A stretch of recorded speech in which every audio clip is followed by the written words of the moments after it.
Hello, hello, and welcome to Unlapped. I'm Nicole Briscoe, joined by Laurence Edmondson and Nate Saunders. Where are you two? You're like in different parts of the world. Where in the world is Carmen Sandiego? I'm in Bahrain. I got here Got it? today. Mhm. So I flew overnight from Osaka, which is a train ride away from Suzuka.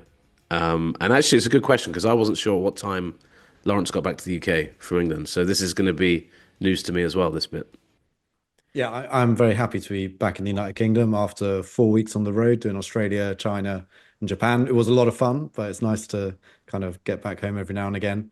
What time did I get back yesterday? About 3 o'clock in the afternoon on the Tuesday after flying out of Tokyo very early on the Tuesday morning. But yeah, there's like, it's interesting these kind You're of like in a times in time F1. machine. Yeah, everyone's doing these weird routes. Everyone's on a different time zone.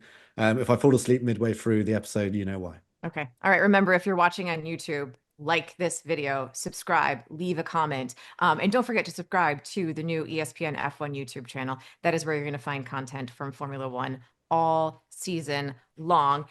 If you're listening on another, like wherever you get your podcast, just hit us with the 5-star review. Guys, we are a professional broadcasting group, and our producers decided that I didn't have the correct microphone. I'm glad you're addressing this now, Nicole. I'm now It's ready. I'm now And prepared. you've got I'm the I'm proper not podcast sure it's thing big enough. where you can keep changing. Like if you watch a podcast now and it's live, people just keep playing with their mic, like the height, the stand. Right. So you've got Well, the whole this kit. it's a little rigid. I now need to like maybe I should start singing. No, no one needs that. Anyway, here we go. So now that we've established our professionalism, let's get into what we saw a couple days ago in Japan.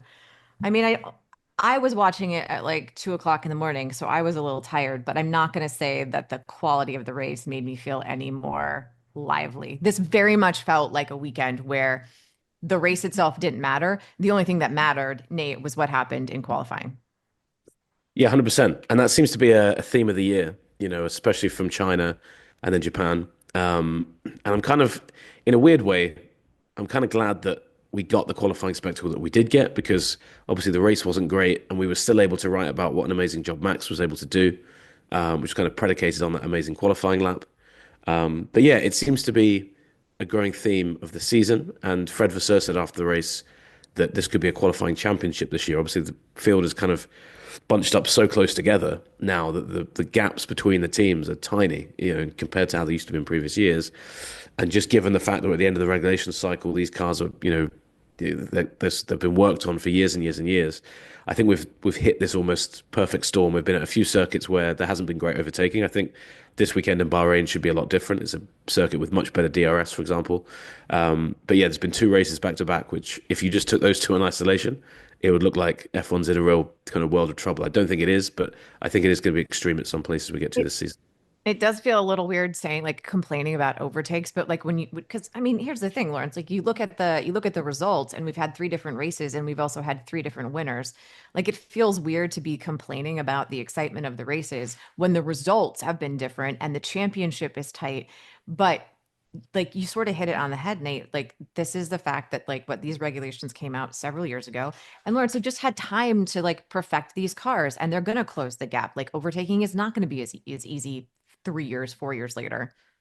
Yeah, I did quite a lot of looking into this, and I wrote a piece about it on ESPN.com.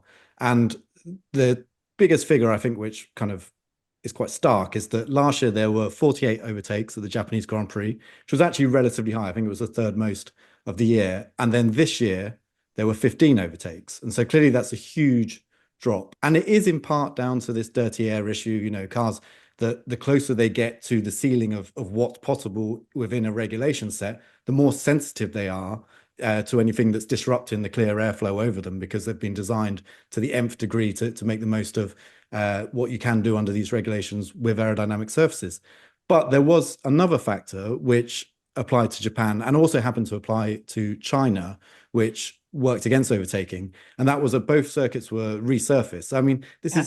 this is quite dull stuff, really, but both No. surfaces were resurfaced, and that meant that it was actually a very smooth, actually very good track surface for the tires, lots of grip, but not much degradation. And we often hear about teams, drivers complaining about tire degradation, basically the amount of performance you're losing per lap from the tires, just from them either overheating or wearing out.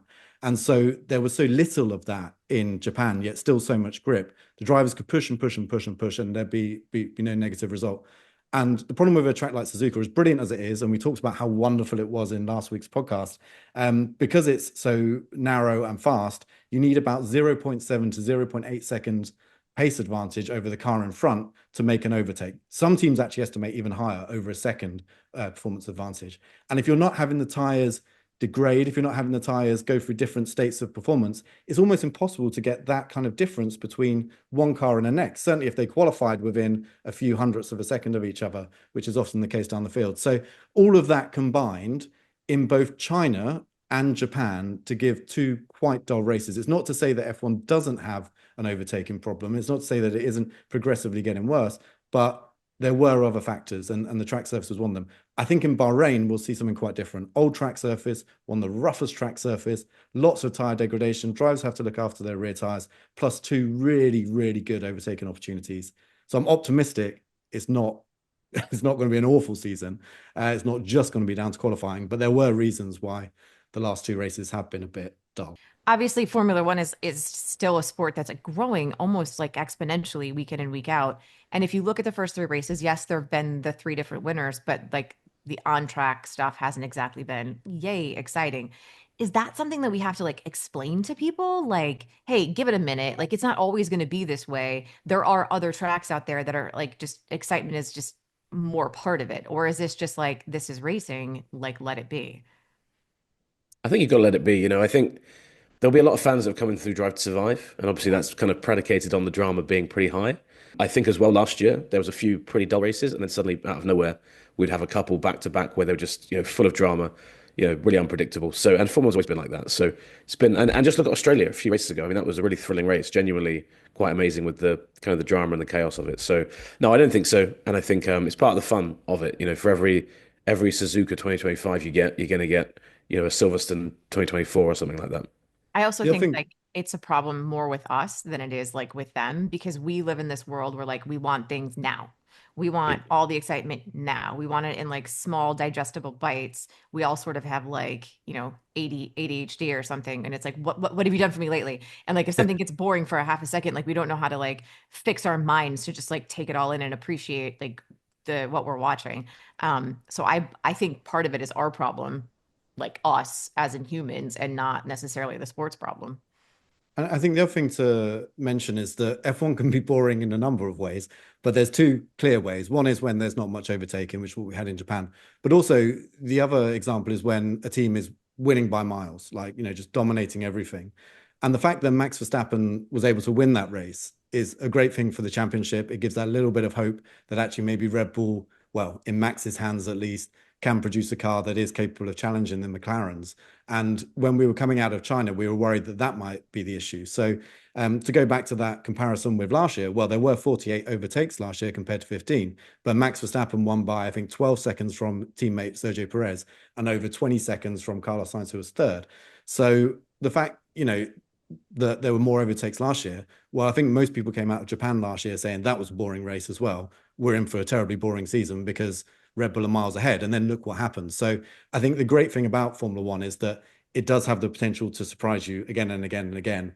And as kind of repetitive as it may have seemed, seeing Max Verstappen win at Suzuka at the weekend, I think it was actually a really positive thing for the championship. But whether he can keep that up, I mean, that's another conversation altogether. But yeah, the fact that somebody could take the challenge to McLaren and beat them at their own game at a track where we thought the McLarens were going to be strong, the McLarens actually were strong, was promising.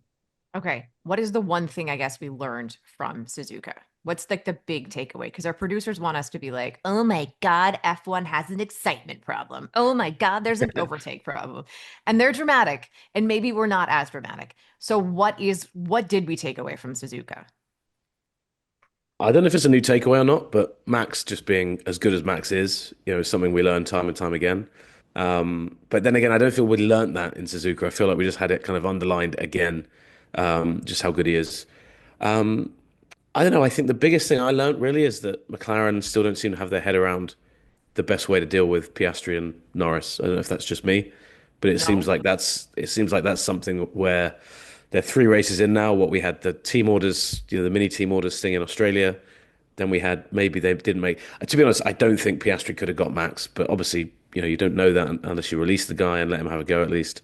So yeah, I suppose two big things that we learned going forward that obviously have a big ramification for the season as we know it coming up.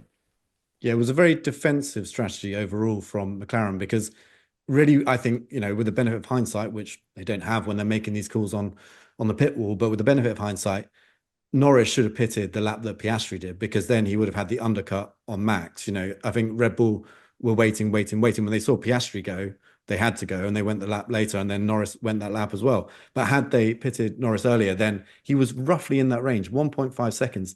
That was the gap for much of that race. I mean, we talk about a dull race. I think it just kind of became inevitable that he wasn't going to overtake, but he was close the whole way through and close enough, I think, to maybe attempt an undercut.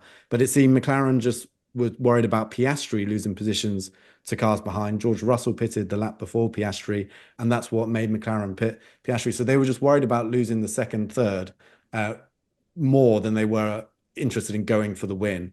And I think that says a lot about the psyche of that team on a number of levels. One is that they were trying to play it fair between Norris and Piastri, because if they had pitted Norris that lap, it may well have ruined Piastri's race, and he would have dropped from maybe a podium down to fourth place potentially.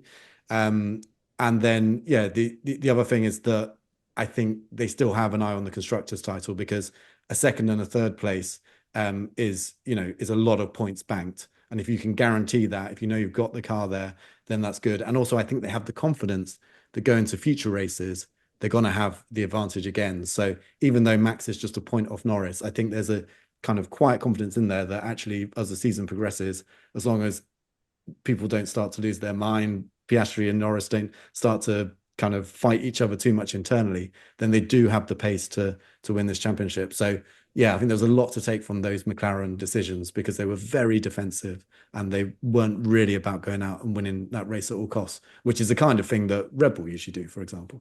Right. But see, that's the part that kind of amazes me a little bit because it was a defensive position. It was a very team-based position. So like they were playing it safe for the team. But if I am Oscar and I'm Lando, that is not going to fly for very long because I'm going to start to get frustrated because at the end of the day, yes, I want my team to do well, but I'm also out for me. This opportunity that I have to win a world championship, you cannot guarantee that you're going to be in that position ever again. Like the Lewises and the Maxes of the world in those situations, they don't happen to everybody. So, like, I need to look out for number one. And I'm going to start to get frustrated unless you start getting more aggressive with my strategy because I don't care about second and third. I need the damn win.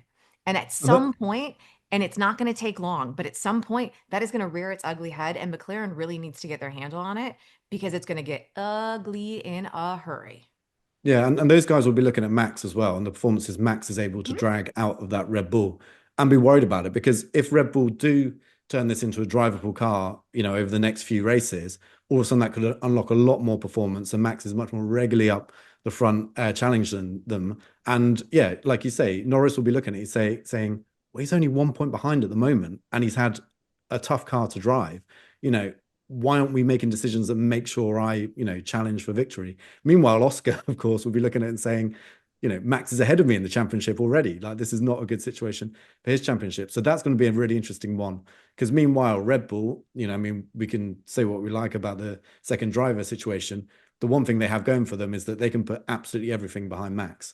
And so in a drivers' championship situation, if it remains as close going forward, I still think that McLaren have got the pace in hand. But if it does remain this way going forward, that Max can just about get in there, then yeah, McLaren are going to have to start to worry about that.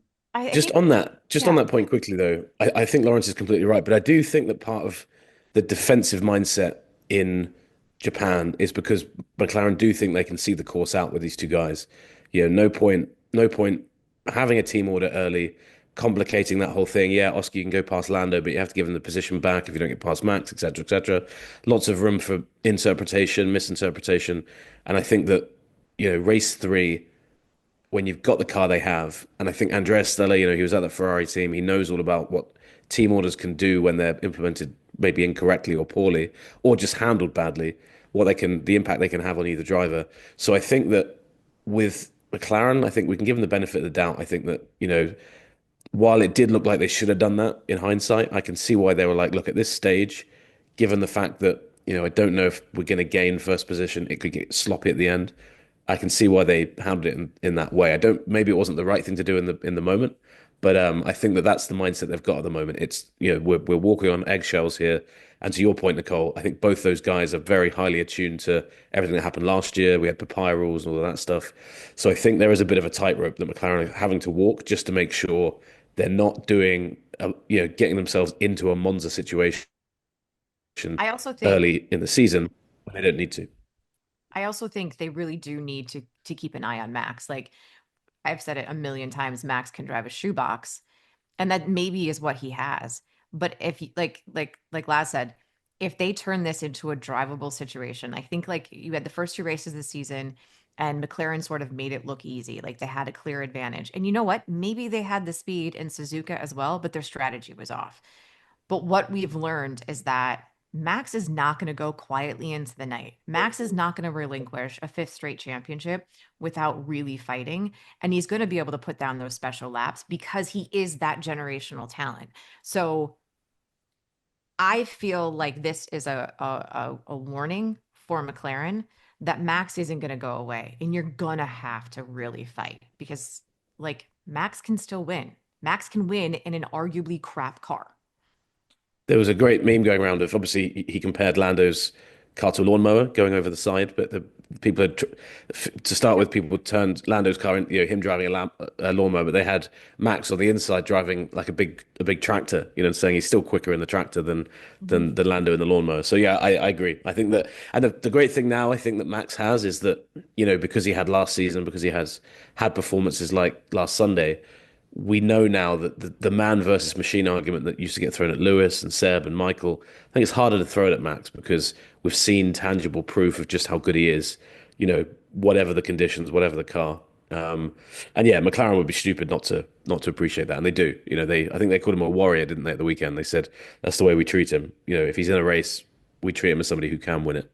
But I also think like what's going on with the second car at Red Bull is only putting more emphasis on the fact that like Max is just that good because like yes, Yuki did better than Liam, but the bar was really low with Liam. So like you put Yuki in the car, Yuki was faster. Yuki still wasn't in the points. So like what did that tell us about Red Bull? I think Yuki's weekend all hinged on that Q2 qualifying. And we talked about this before the weekend about how all that pressure would then come on those kind of laps where you just have to get it right. And actually, his pace was there. But someone at Red Bull pointed out to Nate, and then I double checked it in the data. And Yuki entered turn two 15 kilometers an hour faster than Max did on their comparable Q2 laps. And in doing so, just stuffed up the corner, just took him way too much speed. And I think that was a little bit of the excitement and the kind of, just the desire to perform, overcoming what Yuki should have been able to do. And then, of course, because we had this race with very little overtaking, he then couldn't make as much progress. And the end result looks terrible for Yuki. But actually, the performance was there.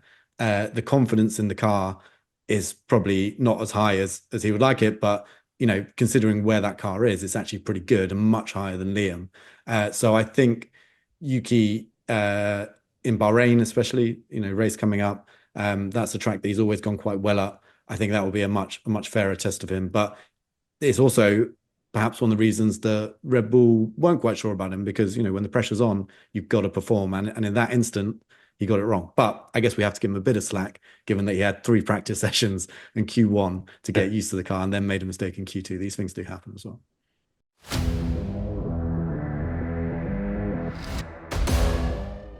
I don't want to get too far into this conversation without bringing up somebody that I think has been overlooked a lot. I mean, we overlook it a lot too, but like the Mercedes situation. And yes, George Russell has been there, but my God, Kimi Antonelli, like youngest driver to ever lead a lap in Formula One.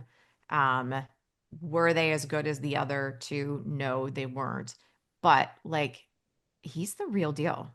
He's a baby, but he is absolutely the real deal.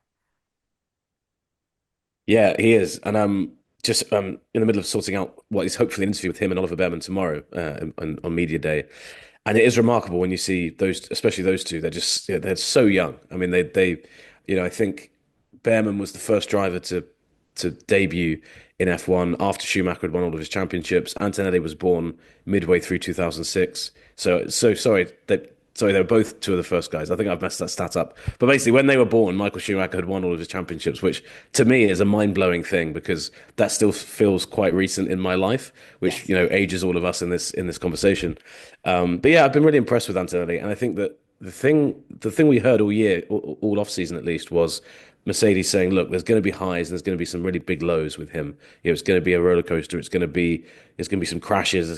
And obviously it's only been three races. I think there was a spin in Australia at one point, but we haven't seen that. I mean, if you look at what Jack Doohan's done, you look at some of the other things that have been going on around the field, we haven't seen Antonelli have a big major moment where he's had a mistake. And what we have seen is a lot of good pace. I think Russell, that's really one-sided at the moment with George Russell, but then I think that's to be expected. George Russell is legitimately one of the best racing drivers in Formula One right now, and is kind of in this year where he's kind of breaking out of the Lewis mold. Kimi, I think he's done everything that you would want from Mercedes. Maybe he can be finishing a bit higher up in that car, but he's not been disgracing himself. He's not been finishing way, way down the order. So yeah, I'm super excited by him, and I think that the idea of Mercedes maybe moving their car forward a little bit this season is so tantalizing. One, because we all like seeing George Russell and Max Verstappen going wheel to wheel. I think the first time we see that could be fireworks. But the second reason for that is because I genuinely think if you give Antonelli the car this year, put him in some good situations, he can get some podiums. He may even be able to fight for a win. He seems so cool, so confident.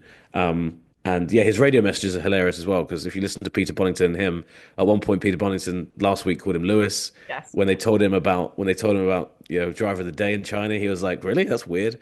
And then last week there was just a few things where he was like, "Oh yeah, okay, I'm pushing as hard as I can." Like it sounds like you talking to a teenager. And yeah, I think he's such a great addition to Formula One, and you can see him having a very long career because to be 18, you look at somebody like Fernando Alonso, who's the age he is at, and was 3 or 4 years into his career when Antonelli was even born. The idea that Antonelli could have a career like that is, yeah, it doesn't seem too unbelievable given the fact he's this good this young. I think like you made the comment about how like there are times when you wonder like could he be higher up? Could he get more out of the car? I But it's actually early days, isn't it? Yeah, right, like but I also think that yeah. that is showing great maturity because he knows the narrative too. Like he knows that he can go from hero to zero in a half a second and like he has the opportunity to do something that McLaren doesn't have. Like McLaren can't play it safe, but there are times where like I feel like Antonelli can, and that is actually like maybe the smarter move for him right now.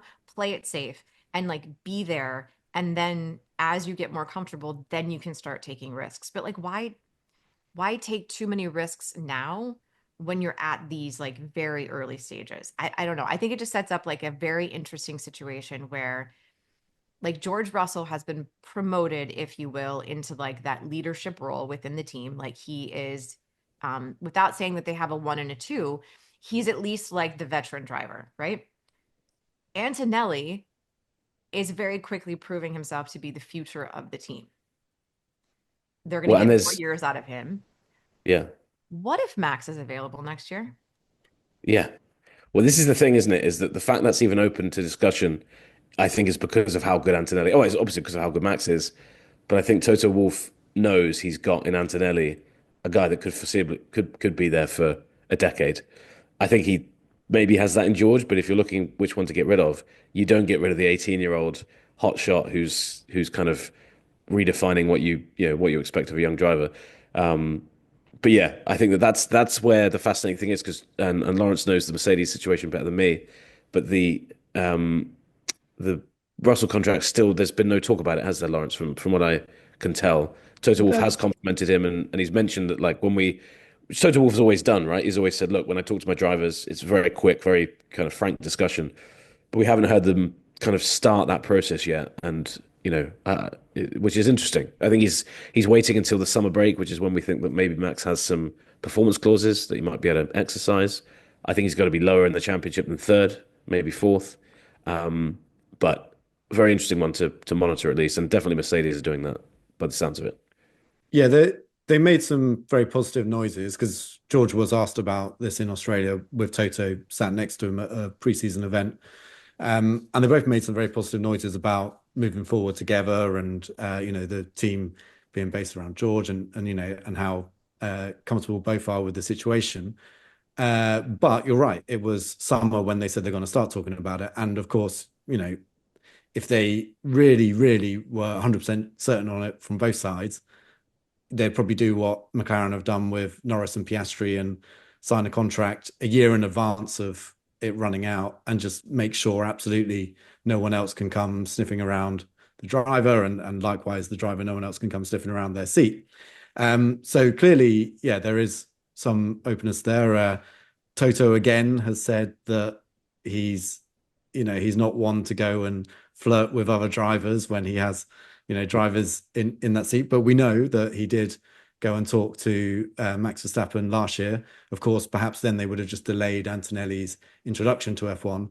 But I think there's very little doubt that Antonelli is very much seen as a future. And also, imagine a situation where you let Antonelli go, and then he goes to another team and is remarkably quick and all the rest of it. And because he's so young, he's got so much potential and future in front of him. I think Mercedes would be kicking themselves if they did that. So, And they already did that.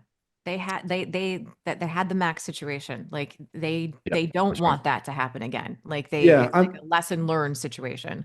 yeah. I mean, that was slightly different in that Max was looking at where he was going to go. He had Red Bull and Mercedes in front of him, and Toto was very close with Jos and talking about it.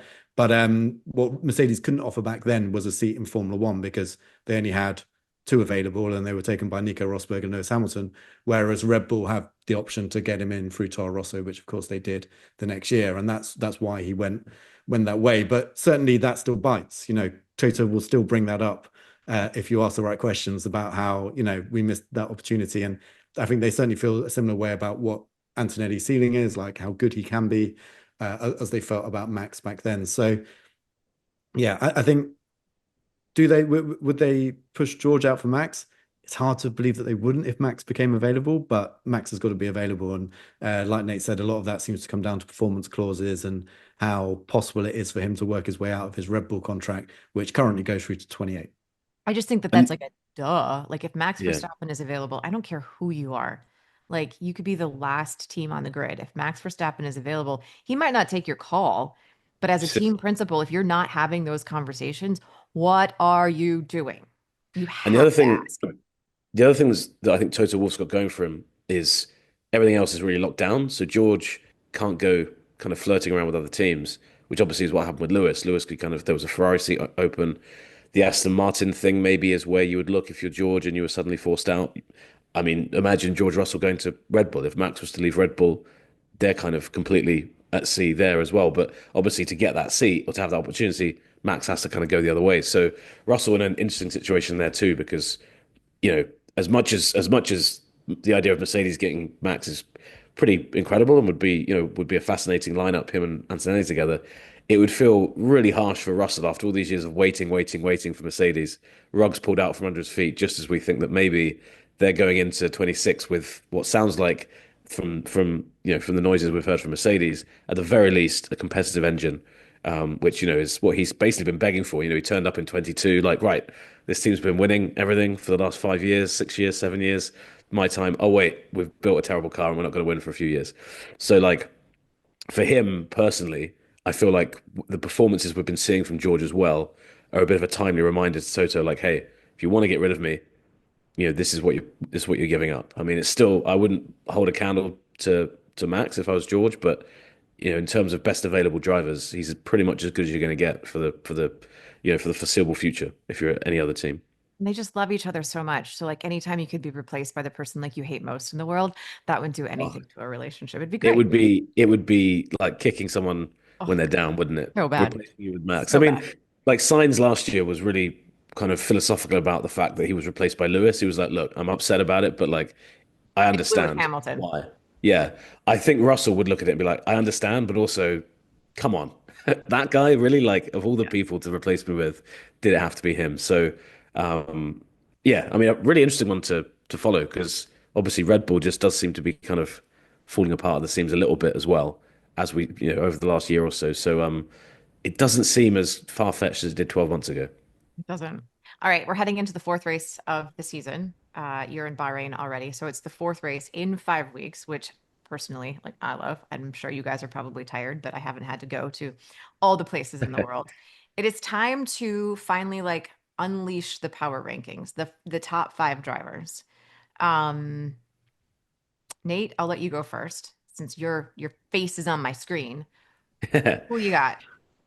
Is this just this season currently Yeah, or like, yeah. not points because we know where they are in points, but like power rankings, how do we assess what we've seen so far? So I think that it's hard to put anyone else number one but Max. I just think what he's done with that car, the fact that he's a point behind a McLaren after 3 races, given the difference in those cars' performances in the dry so far, pretty remarkable. So I think it would have to be him first. I'd actually put Piastri second. I know that I'm ignoring Norris as the championship leader here, but I thought Norris, he hasn't been as far ahead as Piastri as maybe he should have been.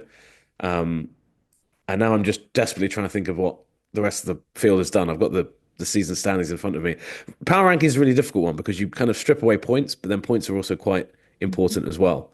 And there's some guys in the midfield. So, for example, I was going to stick Alex Albon at third, just because I think that he's been performing really, really well at the moment, giving that Williams team, a really, really good feeling Mhm. when maybe they haven't had that for a while, and comprehensively outperforming Sainz, which obviously seems to be a theme of drivers who have switched teams aren't doing Yeah. so well. I'll put Antonelli in there as well, which is super harsh on George Russell because Russell's been outperforming him. But just Yep. contextually, I'd put actually, yeah, actually, you know what? I'll put Russell instead of Antonelli because even though I'm impressed with Antonelli, you got to put Russell up there. I think he's solidly performing in that Mercedes, and then Lando. You got to put Lando in the So, top five. So okay, so you've I've made this clear as mud.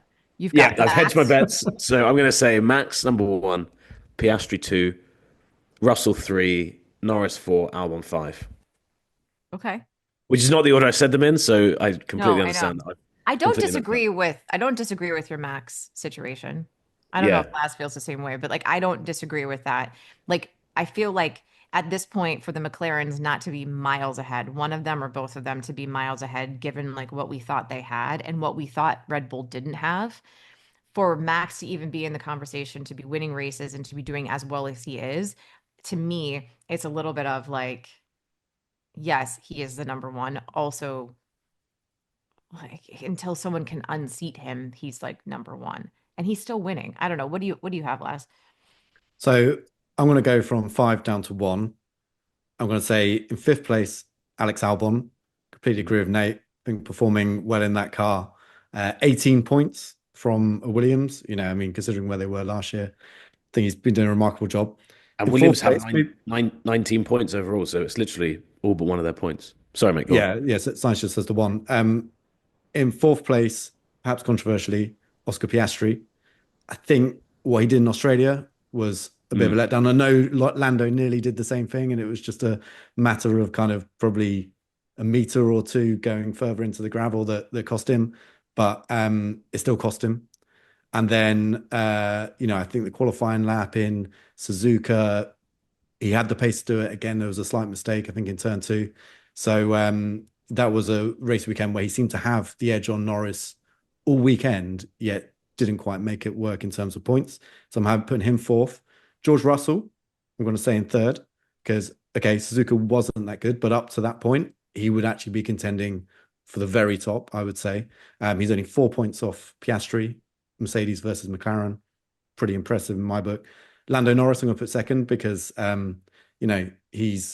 I think he has performed when he's needed to. It's not always been absolutely brilliant. China sprint race was a letdown, but it's hard to find anyone with a perfect record on the grid so far, apart from that one man, Max Verstappen, who I have at the front. So I was it gonna was split. tricky. There are a few like notable others. I'd say like Ollie Behrman. You could put a really good shout in for him being in that top five of power rankings, but he had the bad Australia. But again, I think a lot of that was down to the car just being absolutely nowhere at that point. Where else could we go? Isaac Hadjar, maybe.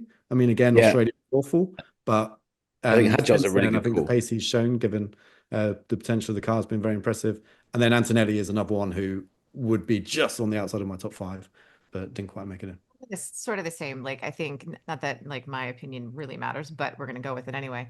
Um, I have Max as my number one, and it's again just because everything I said before. I actually have Lando at number two, and I think for me, it's sometimes it's a matter of like taking advantage of the opportunities you're given. They should have done something different with his strategy, um, and I don't know if I necessarily blame him for that. Um, I may, and I also, God, the qualifying lap from Max in Japan was like so absurd that it's like I credit that more to Max than I discredit Lando. And I feel like Lando has been taking advantage of the opportunities he's been given, and he's been there and he's been consistent, with the exception of like the sprint race, like you said. So like for me, Lando is second. Oscar, in my opinion, like is another one of I have him third. And again, it's like taking advantage of the opportunities that you've been given, with the exception of the qualifying. Like he keeps qualifying behind his teammate, and when he isn't, then he's beating him. But like you can't qualify behind your teammate, because that's an opportunity for them to like not favor you. Like you're shooting yourself in the foot. So like I dock him for that. Also, there's the Australian mistake. And to do it in of all places like Australia, that is your home race, like that just felt like extra gutting. I put George in fourth. Um, but I don't I put George in fourth, but I also put Albon in fifth. And those were like very interchangeable things. But did you notice how not a single one of us had a Ferrari driver in our Yeah, I top was five? just thinking, ours were all basically identical. And I was just looking at it now. I was like, are we being super harsh on the Ferraris? Obviously, they got No, I disqualified, don't think we are. but we're not. But I mean, Ferrari have just not had a. I think, I mean, if you were putting one of them in, it would be Charles over Lewis, I Mhm. guess. But then Lewis, I mean, how much credence do you give that? He is the one driver who's won a race, and it was a sprint race this year. But in terms of performances, Charles has been outperforming him. But I don't think he's close. I mean, if you were to say it's Charles or it's Antonelli or it's Charles to Lawrence's point, Behrman, power rankings, you have to consider the kind of the context around it. I would put Antonelli or Behrman above Charles right now. If I was saying who's your sixth, then it has to be one of those three. I don't know if you guys feel the same way, but just shows you kind of the season that Ferrari have had so far. It's been pretty underwhelming, Like how Well, given far it, well, who here's had how the to go far thing. in. down would you have to go before we put one of them on the list? Like would they make the top 10? You need a podium at the very least before they No, can no, get no. up I there. mean, like if we were doing the power rankings of all 20 Oh, I drivers, see. Sorry. how far Yeah. down the list would we have to go before we saw a Ferrari driver? I Yeah. think, yeah, I mean, like I said, I'd named quite a few actually before I named the Ferrari drivers outside of that top five. But I'd say within top 10. But the problem with Ferrari is that, of course, what we're trying to do here, this exercise, is remove the quality of the car from the equation and just look at what the driver's done with the opportunities they've had. And we just don't know where that Ferrari is. Yeah. From race to race, it just looks like a completely different car. Even from session to session, FP2 in Australia, it looked great, and then it was nowhere when it mattered. So it's really hard to judge those guys at the moment until we get a better idea of actually how competitive that car is.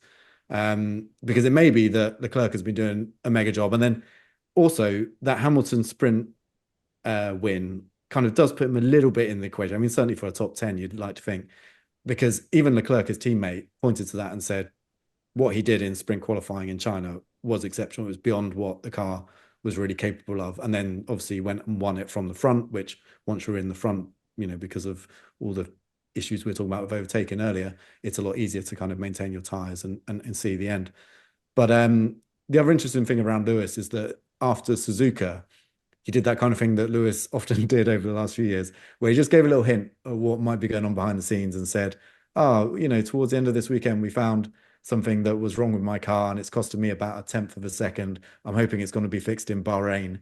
And so a tenth of a second in this field is actually quite a big step, further up the grid and so on. So perhaps if it is the case that there's something on Lewis's car, whether it's purely a setup thing or whether it was just something that wasn't performing to the extent that they thought it should, if that gets fixed in Bahrain, it'll be interesting to see whether he can then put himself back into this talk of, top 10 driver this season. Because at the moment, it's hard, apart from that China sprint, it's hard to justify it. I love how passive aggressive he is. It brings me joy when he's like he says it with a smile too, so it's like super passive aggressive. Let's Well, look it's ahead to this weekend. Bahrain up first, and not for nothing, this is a triple header. So it goes Suzuka, Bahrain, Saudi Arabia. Bahrain is up next. we've already sort of talked about it a little bit, but can I assume that this weekend, Nate, will be more exciting than last weekend? Yeah, absolutely. I mean, Bahrain actually produces some pretty good racing. I used to hate it, when it first came onto the Formula One calendar back in, I think it was 2004. But it's actually turned into a place where you can get some really entertaining races. Not always, but the thing here that you have is you've got that very, very long back straight. The DRS is usually quite powerful there. There's then a couple of places through that. There's turn one, and then there's a few turns going up where you have quite heavy braking areas, and that usually helps kind of predicate passing attempts and stuff like that. You can follow. Well, we'll see. I mean, if Bahrain is quite dull, then I would be quite worried about the year because it would suggest that even at a place like that, then this issue is gonna carry on all season. But yeah, I think that based on what we've seen from previous races, there should at least be overtaking. But Laurence made the point: overtaking isn't the only thing that makes it more entertaining. Visually, it might be more of a spectacle, and also hopefully, I mean, the last couple of races we've seen such such narrow windows of strategy. We've had basically 15, 16 cars doing more or less the same thing. If you see what the Racing Bulls did in China, for example, when they kind of pitted Sonoda and Hadjar, that was the only thing that really dramatically changed the order of that race was those two, those two drivers coming in for a pit stop that no one else came in for. Japan, more or less, everyone was doing similar things. Hopefully in Bahrain we get a bit more of a difference, but we'll see. It does seem like all of these teams are kind of at the very fine end of what their operations are doing right now. So we'll see. But my expectations will be a lot more fun. Laurence, you want to chime in there? Yeah, I think it is a much better track for racing, no doubt about it. And we will have a lot more tire degradation, which again, as I was mentioning, was Super one of sexy. I know, Yeah. like so exciting. But hopefully you won't even notice that the tire degradation is happening, but you will be having a great race to watch. And the reason will be because the tires are at different levels at different times, and therefore drivers can overtake each other.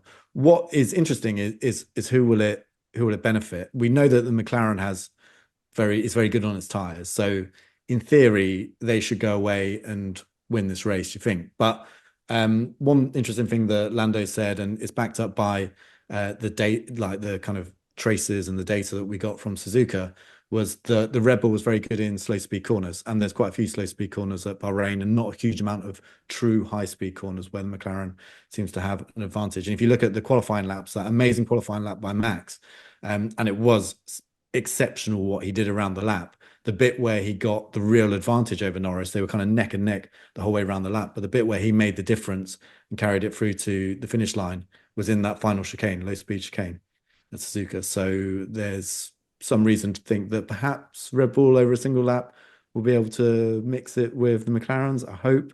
But then whether they can keep it going throughout the race, well, that will all depend on the setup and whether you can nurse those rear tires, because that's really the big limiting factor around Bahrain during a race. Is there anyone that you think could like really struggle this weekend? Really struggle. I think Ferrari is one which we'll always kind of keep an eye on. We don't really know where they stand. I don't know whether this track specifically will be bad. I mean, actually in testing, they kind of looked reasonable around here, but we did see during testing, I think it was during Lewis's race sim on the final day, like this sudden drop off, and no one really knew whether it was tires or just an issue with the car that come about. But perhaps that they're a team to do just always worry about a little bit at the moment going into a race weekend. Well, it's funny because like if you think about teams with like pressure on them and drivers with pressure on them, I like in my opinion, Ferrari is under the most pressure right now because going into the season, we were having conversations about is this the year Ferrari is going to break through? And I realized that this is only race 4 and a lot can happen because at this point last year, McLaren wasn't in the conversation either. But if they are going to make themselves be part of the conversation, Ferrari needs to step up and start making changes and start being part of the conversation come like the race result. So, and I also worry too, like what's their window that they have with Lewis before Lewis is like WTF? Because like the passive aggressive thing starts to happen and then you hear the frustrations like we saw it for like what 2 seasons with Mercedes. So I look at Ferrari and I'm like you need to do something and you need to do it now before you really shoot yourself in the foot and get yourself into a world of hurt. I think the European season coming up will be really big. If you look at, we obviously have Bahrain, then we have Saudi, then we have Miami. The first European race is, of course, in Italy. So it kicks off in Imola, not far away from Ferrari. And the thing for Lewis, and I think the thing for Ferrari generally is, at the moment, if you talk to the Italian media, they're massive goodwill at the moment. You know, they're so excited about Lewis coming. There was a real vibe this year, like you said, Nicole.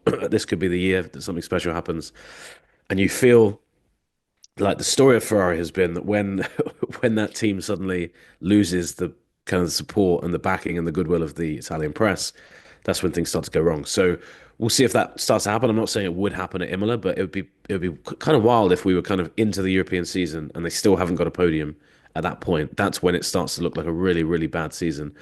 And I think, genuinely speaking, I think if Russell or Antonelli win a race, in the next 2 months, and Lewis still hasn't been on the podium of a Grand Prix, I know he's won the sprint race. Then you look at that and you start to think, wow, like it's a race win here and there. And the argument I would always come back to is that unless Mercedes go out and win the championship, I don't think Lewis is going to regret moving to Ferrari. It's what something he always wanted to do. But the doubt will start to set in midway through the year if those podiums still aren't there, because you're looking at it being like, well, we haven't made the progress I thought we might make. Is this a concern longer term? Yeah, I think that sprint race victory for Lewis is going to be crucial as the season ticks on, because it's something they can point back to and say, well, look, second race, he outperformed the car and went and won. And it seems like it's very much like a setup driven, like technical issue that they have. They don't appear to be able to run the car as low to the ground as they want. And Fred Vasseur pointed out, well, all teams benefit from running the car lower and we all have limitations and the rest of it. That's true, but obviously Lewis got kicked out of the Chinese Grand Prix race results because his car had plank wear because it was running too low. And it seems that in having to lift that, they've kind of lost a bit more performance, taking it out of its happy place. And if they can't find a solution to that, you've also got to look at this season and say, at what point do you just say, you know what, cut the losses? Like, it's going to be a bad year. We're too far off in the championship to do much. It would be great to get a Grand Prix victory at some point, but actually the bigger deal here is 2026 onwards, new set of regulations, because if you go into that and you're off the pace, then that can take years to set right. So I wonder if there will be a cutoff point. Fred was asked about this at the start of the year, and I think he said, we will consider that. He's now stopped answering that question because I think it's become a little bit more sensitive as to when you actually think, right, championship's not on this year. What are we really going to gain by continuing to develop this car? Let's shift all our focus to next year. It just takes me back to that conversation I had with Charles before the season started. And I was like, what are your expectations? And he's like, I have none. Which seems so weird. Wise. Like, I have none. And you're like, we're forcing all these expectations on him. And it's like, in hindsight, man, he was the smarter one. Don't expect anything. He's been burned before, Nicole, by that whole thing. That poor guy. Okay. I hate to do this last, but like, we have to talk about podium predictions. And we had a jump start on everybody. Like, you and I have picked every week. And then we allowed Nate back into the conversation last week, and Katie one-upped us. And like, everyone has a point now. And you and I are still stuck on the same damn point that we scored the first weekend of the season. So anyway, I remind everyone that this is a lot harder than it looks, because not only do we have to predict the podium, we have to predict their exact places. And that is where I seem to be going wrong. Katie picked Oscar to finish third, which is what happened. And Nate, you scored your point because Lando finished second. Yep. I'm not at all bitter. Fine. So we're all tied with 1 point. Nate, since you were the winner of last week, at least of the three of us, I will allow you to go first this week. Okay, look. So this is a tough one this week because I think McLaren are going to be the favorite.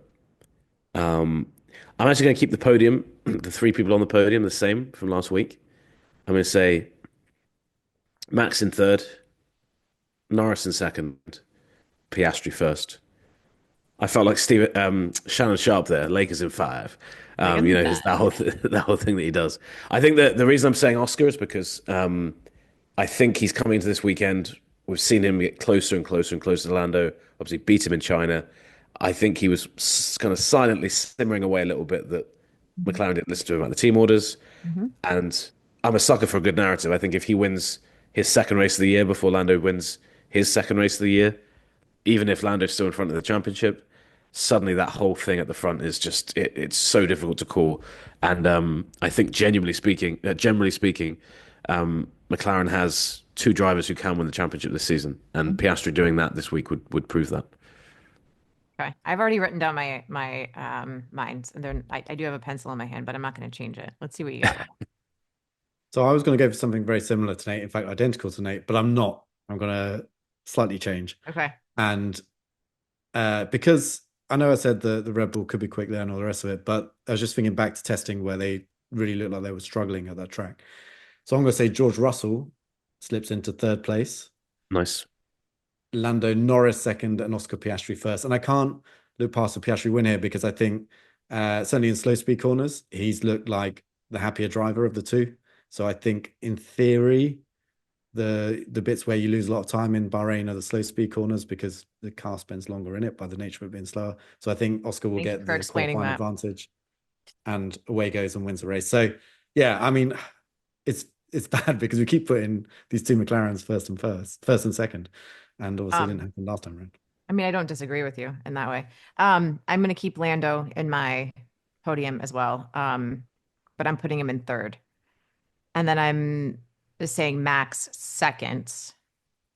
Um, because again, like qualifying, I just think if he can put himself there, um, then the pressure is on McLaren to make him not be there. And so anyway, anyway, Max is second, and I have Oscar winning as well. So that's boring. All Wow. three of us think Oscar's going to win for basically the same reasons. Yes. But isn't that, yeah, I mean, that in itself is so, it's kind of quite telling about Lando, I think. The fact that, so I don't know if you guys feel the same, but there's been nothing I've seen this season from Lando that makes me think he's kind of the ruthless, cold-blooded killer you need to be a champion at this point. Very, Yes. very good, very talented. And look, the pit stop thing coming out of Japan, like I don't think really there was anything else he could have done there except yield. But I don't know. I'm still waiting to see that moment where it's like there's the world champion, versus great driver. I just think Piastri at the moment, even though he made that mistake in Australia, I've actually been more impressed with him longer term. So it's kind of telling, kind of impressive, and interesting that we all said that.